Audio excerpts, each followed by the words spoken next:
Thanks for being here today. Our first question is, where do you see the office sector heading in 2020 in central Iowa? And let's go down the row and answer and say your names and where you're from first.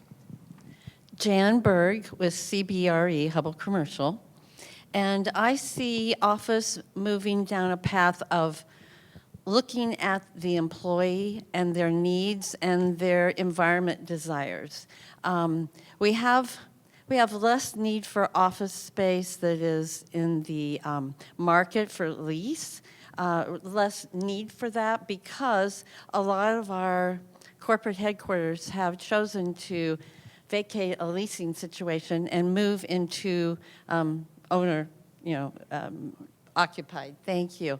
And the key there is, since we have such a low unemployment rate, that the employers and landlords need to be looking at an environment that is interesting and conducive to the employees' needs. So I think there's going to be more looking into additional amenities and how they can make their space more interesting than maybe some other opportunity. That way they have recruitment and to retain these employees as their main focus. Kevin?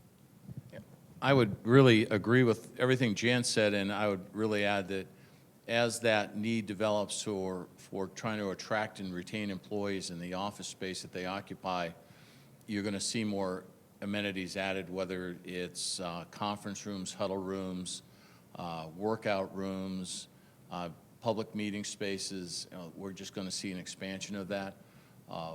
The way also I think many companies are trying to figure out how to get into the work at home and split time between the office and home space too. So how people use office space is definitely shifting, which is affecting how the trend will go in the greater Des Moines market, both in the downtown and the suburbs.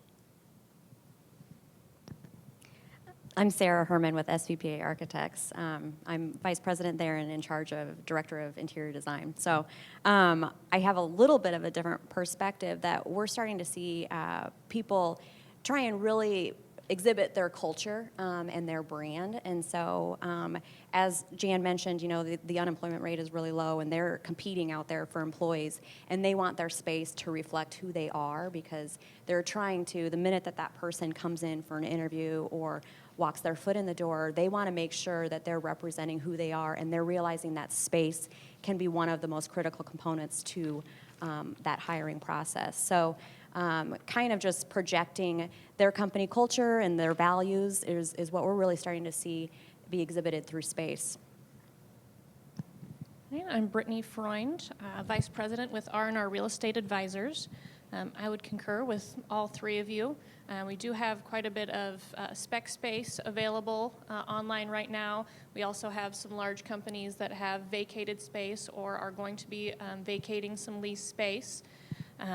So there are options out there for tenants. I think some tenants are going to be looking for a change, including some larger tenants. Sometimes it's easier to start from scratch and implement some of these new design ideas in a fresh space. So I think we'll just see a little bit of movement this year.